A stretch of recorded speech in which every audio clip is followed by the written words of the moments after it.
talked about 96% of MPs indicating that they've experienced one or more forms of abuse in their roles. This is something that applies to all MPs, isn't it? Awful. It's terrible. But you're suggesting that Reform MPs are singled out?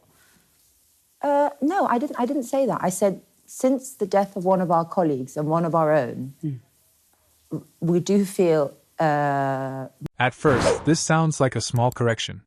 It isn't. That single question forces Laila to redefine her position in real time. From here on, the interview stops being about whether politicians face threats and starts examining whether Reform UK's claims actually point to something different. I think it was more than one MP, and they didn't get a response. Well, you see, the Speaker, Lindsay Hoyle, said today in the Commons that every MP is equal on security, and he made clear that when any security matter is mentioned to him, it is passed on to the security people to deal with.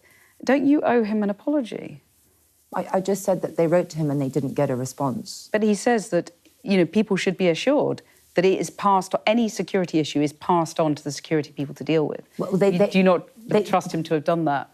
Well, actions speak louder than words, right? So they wrote to him and they didn't get a response. But maybe he took action behind the scenes and, passed on the concern to security. He just didn't communicate that, perhaps. I'm just speculating. Well, lack of communication would be deemed as a no response. If I write to someone and say if I write to my boss or someone who's in charge of my security and I say I feel unsafe... Notice what's happening already. The interviewer keeps separating communication from action, while Laila treats the absence of a reply as evidence that nothing happened. It's a subtle difference, but it drives the rest of the debate. Can you please advise or help, and I don't get a response? Even if he raised the matter with security and had it dealt with? Well, our MPs were not told that. So they can't second-guess what's going on. Right. If they write and voice a concern and there is no response, then it is logical and objective to assume that he hasn't done anything. But if he did, then we welcome it, and it's good to hear. Perhaps he could let the MPs know what he did. I did an interview with the Speaker almost exactly a month ago where he said he dreads being told news of another MP being attacked. We all do, because it's a threat to democracy. But isn't the implication that you're sort of suggesting he doesn't care he cares less about Reform MPs than others? Cathy, we're going on cause and effect, right? So you send someone a letter and you tell them I don't feel safe and they don't respond. The discussion is getting narrower. Instead of debating security itself, the interviewer is testing the conclusion Laila wants viewers to draw from an unanswered letter. What is your logical conclusion to that? So you stand by what Zia Yusuf said? If you wrote to the Sky people and said, I'm under threat, can you provide me with extra security? And they don't bother answering, what would be your conclusion? Right. So you stand by what Zia Yusuf said? Do you think that was legitimate? OK. So don't you, though? Well, I'm not a Reform MP. If you wrote to the bosses of Sky News and told them I don't feel safe and you didn't get a response, you'd be pretty aggrieved. Well, the Speaker acts in a slightly different capacity. But he's got to answer that, and we'll put that to him, of course. But would you say, then, in that context, that Nigel Farage is justified in taking £5 million as a gift to fund his own security, he says? His reasons for taking it are varied, but he would be justified in that. And that's the pivot. What began as a debate about unanswered letters has now become a debate about millions of pounds in private security funding. From this point on, the standard of proof becomes much higher. Of course, we've never doubted that he was justified. I speak to Nigel a lot. I know exactly what kind of threat he faces. And listen, it is not a nice existence to always have security. It's not a choice that anyone, I think, would want, to always have to have security around you, that you can't even walk down to the shops without someone protecting you. But the security it's a very oppressive way of living. No, sure. But the security provided by the state is extensive for MPs, isn't it? I don't know. You'd have to ask the Speaker. Well, no, I do know that Nigel's security was cut drastically recently. I can't. But every MP is assigned a named local police contact. There's a specialist unit within the Metropolitan Police that also works inside Parliament to monitor hate mail and death threats and so on. The House of Commons and IPSA, the Standards Authority, funds extensive security at constituency offices and homes. The interviewer isn't dismissing the threats. Instead, she shifts the discussion toward what protection is already available. That's an important distinction because it tests whether Reform's broader claim matches the existing facts. Things like reinforced doors, bomb-proof letterboxes and so on, and all MPs and staff get personal panic alarms. So the measures for existing MPs are quite extensive, aren't they?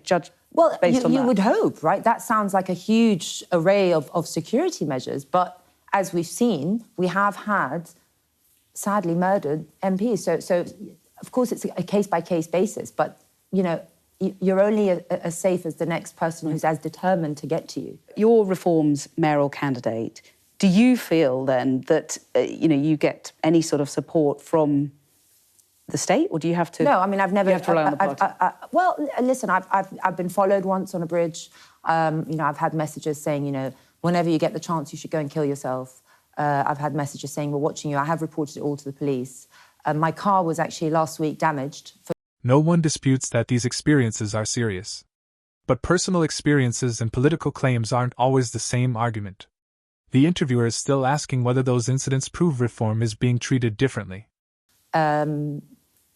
By elected politicians as ministers, as these racist, fascist people, But isn't the reality... Is that a responsible way of describing someone? OK, but isn't the reality that all MPs are coming under attack? And I'm not justifying that at all. It's an appalling state of affairs. But, the Speaker's Conference report last month, for example, talked about 96% of MPs indicating that they've experienced one or more forms of abuse in their roles. This is something that applies to all MPs, isn't it? Awful. It's terrible. But you're suggesting that Reform MPs are singled out? No, I didn't say that. I said, since the death of one of our colleagues and one of our own, we do feel more vulnerable because we don't know the motive, and I pray to God that the motive is not, but I don't know the motive. I don't know why she was killed. Now that it's been taken on by the terrorists. I mean, I actually read. This is where the debate reaches its turning point. Faced with a broader statistic, the conversation moves away from unequal treatment and toward how reform interprets recent events. It's a subtle shift, but it changes the entire argument. What would make the terrorist unit get involved? And it is someone who has a political motive or wants to change political discourse. I don't know, but when one of your own... There's no evidence to support there's no evidence, a political motive. No, of course not, and I'm not saying it is. But I was reading what would get the terrorist police unit involved in it. And obviously there's a multitude of reasons. But obviously when one of your own is targeted in such an awful, horrific murder, obviously you feel more vulnerable. I didn't feel more vulnerable perhaps before, but now, I mean, I don't know anyone who's ever been murdered. Anne was such a lovely person, and she was a woman of her conviction. She wouldn't harm a fly. And do you think female politicians are more at risk? By now, the discussion has become much more personal than political. The interviewer allows that point to stand, but the larger question still remains unanswered, and the next few minutes are about to put that question under even greater scrutiny. Beyond grateful, and it was immediate. It was proper. It was, we are going to take care of you for putting yourself out there for us. It was amazing. Laila, thank you very much for joining us today and telling us about that. Thank you. Pretty clear to me, listening to that, Reform politicians are furious, but they're also scared. And who can blame them, as Laila Cunningham has done, for beefing up her security? Because they feel that they're under attack. Women in particular feel that they're vulnerable after what happened to Anne Widdecombe. Laila shared with me after the interview some of the messages she says she's had, pretty chilling. For example, one of them that she's reported to the police saying, now Anne has gone, you're next.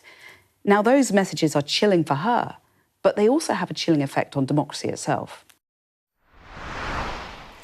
Well, Helena and Ed are still here. There's just a story breaking on the I paper saying that, as we're reporting the comment from Reform Party, saying... Just when it looks like the interview is wrapping up, the story changes completely. The discussion shifts from personal experiences to fresh information that could reshape everything viewers have just heard. Nigel Farage turned down taxpayer-funded security, including a bodyguard, car and train driver, according to the I paper. And he was offered the protection following police advice. Now, the party says they turned it down because it was inadequate. What do you make of that, Ed? Well, I only know what the article says, and it says that they regard it as inadequate because he should have better security than Kemi Badenoch, the leader of the opposition. The leader of the opposition traditionally gets a driver and some security. And I think I think Reform seems weirdly to be in the business of smearing the authorities. There is no question that Reform MPs are treated differently from other MPs. They're offered all the same level of security. And it now transpires, if that article is accurate, that Nigel Farage was offered exactly the kind of security I was talking about earlier. If there was a credible threat to his safety, he would have a trained police driver, that's no mean thing, and a bodyguard funded by the state. Now, if Nigel Farage knows better than the police what is the right level of security... This is the first moment where the conversation moves beyond claims and into a decision that can be examined directly. Whether that decision was justified is one debate.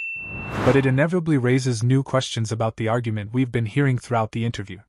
So be it, but I suspect the Mayor of London has exactly the same level of security, as does Kemi Badenoch. They're both extremely high profile. I don't want to speculate, but I suspect they have their fair share of credible threats against them. So Reform should explain why they have turned down this, why they felt it was inadequate, and what they think would be adequate. And they have, this is a report in the I paper, we haven't substantiated it ourselves. Helena. Well, I mean, Cathy, the awful thing is that I feel that we're witnessing Nigel Farage, playing a sort of mini-me Trump. And he's diverting attention from the fact that he's been receiving huge sums of money from different people, and what the public don't seem to always know is that the reason for the rules is that the possibility that you owe the person who's given you large sums of money, what is it they want in return? By this point, the focus is no longer on whether politicians receive threats. Everyone accepts that they do. The debate has become about consistency, whether the explanation still fits once new information enters the discussion. This interview is interesting because either side really disagrees on the central issue. Political abuse is real, and every public figure deserves to be protected from intimidation and violence. That was never the point of contention. The real disagreement was over something much more specific. Reform argued that its representatives had been left exposed and that this justified decisions the party later made regarding security.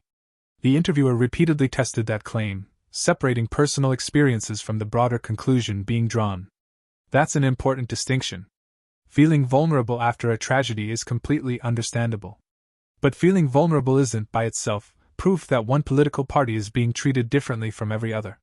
Throughout the interview, the presenter kept bringing the discussion back to evidence, official statements, existing security arrangements, and publicly available information. Then came the breaking news. Whether viewers ultimately agree with Reform's position or not, the report that Nigel Farage had been offered state-funded protection introduced another layer to the debate. It shifted the conversation away from whether security was necessary and toward why the offer wasn't accepted if the concern was simply personal safety. Perhaps the most revealing moment came much earlier, when Laila pushed back against the suggestion that Reform MPs were being singled out. That response subtly narrowed the original claim. Instead of arguing unequal treatment, the emphasis moved toward how recent events had changed the party's perception of risk. It's a small adjustment, but one that illustrates how political arguments often evolve under sustained questioning. In the end, this wasn't a shouting match or a dramatic confrontation. It was a careful exchange where the pressure came from persistent questions rather than raised voices. And those are often the debates that reveal the most, because consistency is tested not by emotion, but by whether the same argument still holds together as new facts emerge. What do you think after watching the full exchange? Did Laila Cunningham successfully defend Reform UK's position, or did the interview expose weaknesses in the party's argument? Let me know your thoughts in the comments below. If you enjoyed this breakdown, don't forget to leave a like, subscribe, and turn on notifications for more political analysis and debate breakdowns.